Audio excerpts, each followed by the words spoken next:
कल्पवट और बांछावट दुईटी प्राचीन सर्व पावन तला श्रीमंदिर मध्य जहाँ आज अवस्थित ताहा कल्प आरंभ प्रलय शेष सबु समय यह विद्यमान।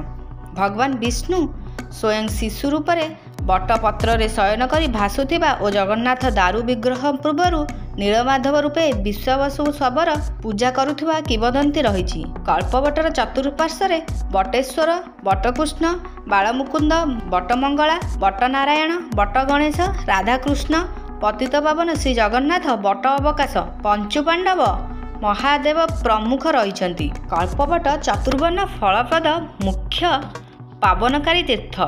प्राय समस्त आदि सनातन धर्म पुराण में यह कल्पवटर महात्म्य वर्णना होइछि, यथा स्कंद पुराण ब्रह्म पुराण तीर्थचिंतामणि भागवत महापुराण हरिवंश भविष्य पर्व प्रेम भक्ति ब्रह्मगीता चंद्रकला रसिक हरावली सारगुप्त गीता तुलाभीणा अष्टगुजरी प्रभृति पुराण शास्त्र और काव्य ग्रंथरे।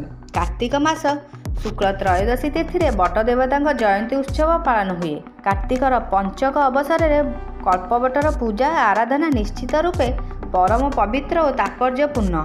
कल्पवट दर्शन करने मात्रे यार छाया बारंबार पाद पकाइबा श्रीमंदिर बेढ़ा परिक्रमा समय कल्पवट तले बसी नीलचक्र पतितपावन ध्वजावीर कपिचक्र को चाही प्रणिपात करने सह रिष्ट खंडन सह सिद्धि मुक्ति मिलता है। कल्पवट चिंतन पर्व पाप को अनंत गर्भरे क्षय कर पुण्य को अक्षय कर तोड़बार सहायक होई आसीछि।